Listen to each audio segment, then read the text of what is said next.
पृथ्वीर प्रमुख आग्नेयगिरी आमे आग्नेयगिरी नाम जानिबा सेटा केउ देश रे रहिछि सेटा मध्ये जानिबा तार उच्चता मीटर रे जानिबा।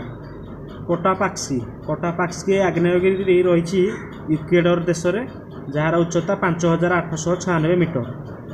सेमिति सिंगाया आग्नेयगिरी रहिछि इक्वेडर देश रे सेही इक्वेडर देश रे रहिछि 5230 मीटर होछि तार उच्चता।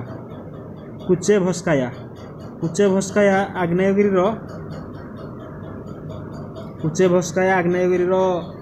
सेठी रहिछि रूसिया देश रे जार उच्चता होछि 4750 मीटर। कुरेर आग्नेयगिरी रहिछि कोलंबिया देश रे जार उच्चता होछि 4600 मीटर। सेमि वारेंगल आग्नेयगिरी रहिछि अलास्का रे जार उच्चता होछि 4267 मीटर। सेमति ला पर्वत बोली गोटे आग्नेयगिरी रहिछि तार सेटा हावाई देश रे रहिछि तार उच्चता होछि 4170 मीटर। सेमति कामेरून आग्नेयगिरी रहिछि कामेरून देश रे जार उच्चता 4069 मीटर।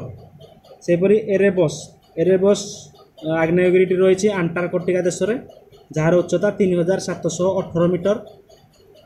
एटेना आग्नेयगिरी रहिछि सिसिली देश रे जार उच्चता 3340 मीटर।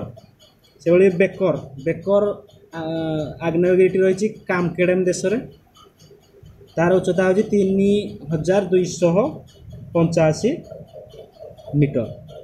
ताले आमे जानिबा जे ए आग्नेयगिरी श्रेणी विभाग केमते। आग्नेयगिरी श्रेणी विभाग होछि ना आभ्यंतर प्रदेश रु निर्गत तरल लाभा कठिन होई कालक्रमे जे उच्चगिरी सृष्टि करे ताहाकू आग्नेयगिरी कहा जाय थाए।